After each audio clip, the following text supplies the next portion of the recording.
Do you dread the very thought of fasting? Are you stressing and thinking about the do's and don'ts of Christian fasting? Hi, my name is Leroy Daley. Welcome to my channel. On this channel, I teach Bible studies that are motivated by scriptures. I do not teach my opinions. I utilize the Word of God to teach the Word of God. Here a little, there a little, line upon line, precept on precept. Precept must be on precept, or else we will have confusion. Today I want to look at the do's and don'ts of Christian fasting. I have 12 of them for you. Stick with me to the end and you'll enjoy this Bible study. First, ease into it. Goals. Establish this. Announcements. Tell only these people. Don't worry about it. Public devotion. Meditate. Eat or drink. Memorize. Intimacy. Those are the 12 tips that I'm going to expound on. Number 1, start small. You don't need to start your fasting by doing a 1-day fast or even a 2-day fast. Start with a few hours, 4 to 6 hours of fasting. And as you get more comfortable and more knowledgeable about fasting, you can extend your fasting duration, but never start them large. Don't just jump right into fasting and you start to fast and may cause problems. So gradually ease into fasting and I think you'll have better results. Don't rush into fast. What I mean is establish your fasting goal. Don't fast unless you have established a goal concerning your fast. I have written about this and I made a video concerning this. This will be in the description box below. First, establish your goal, your fasting goals, and then begin your fast. Before you fast too, you need to establish how long you are going to fast. What's your fasting duration? Because fasting must be for a specific duration. Is it 4 to 6 hours? Is it 12 hours? 8 hours? A day? Whatever time you decide that you are going to fast, you need to establish it before you go into the fasting. Not while you're in the fast, you are debating, should I extend this fast or should I stop here now or should I go?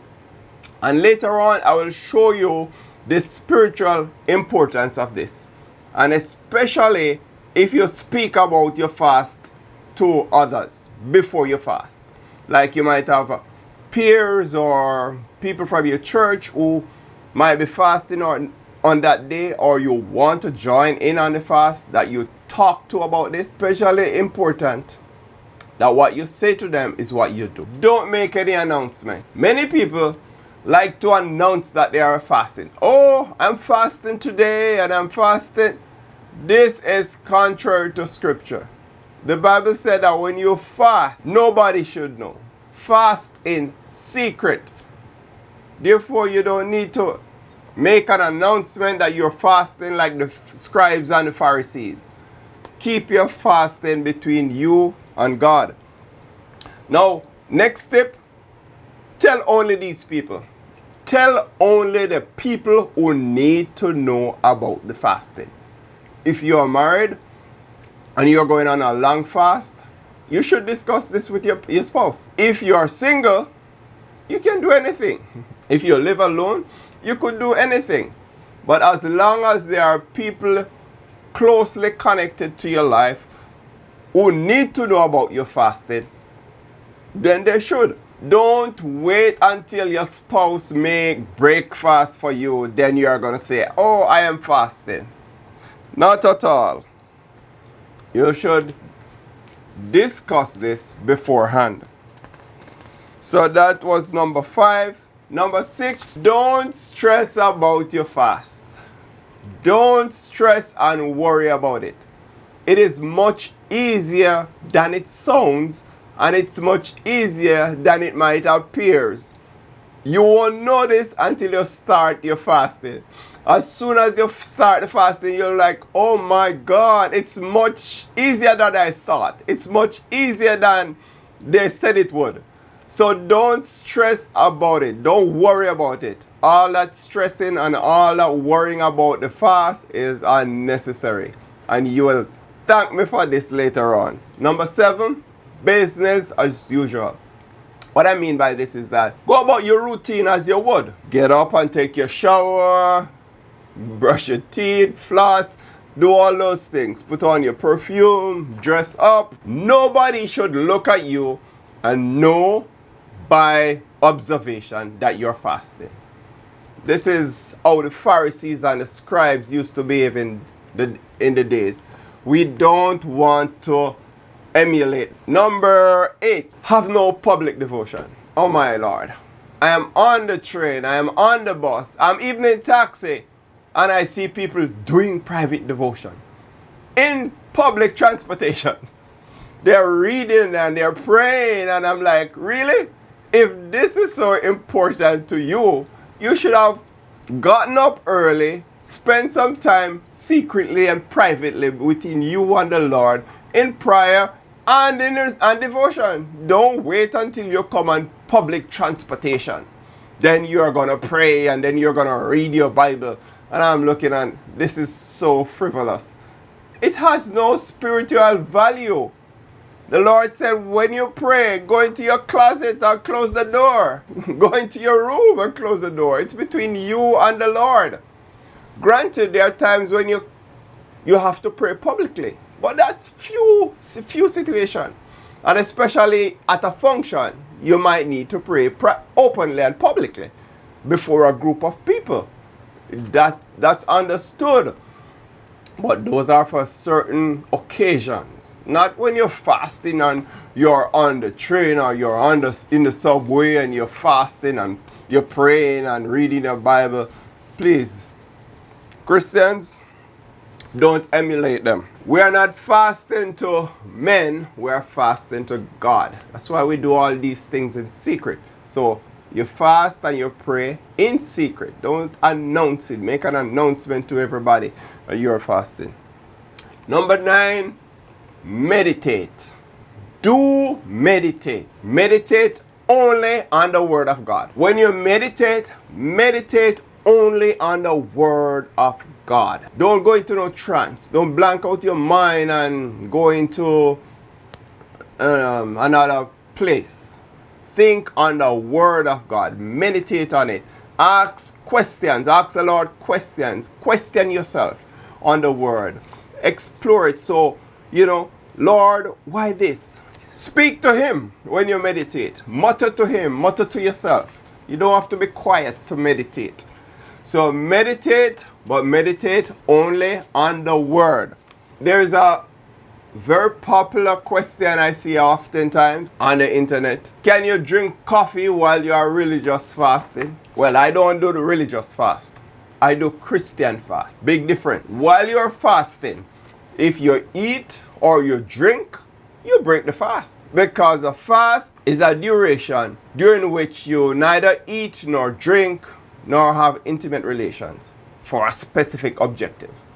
I did a video about this too. It's in the description below. Once you drink that coffee, you have broken the fast. Once you eat that gum or that sweet, you have broken the fast. So do none of these things while you're fast. And I should know because I am an over-caffeinated person. I have several Starbucks a day. Black.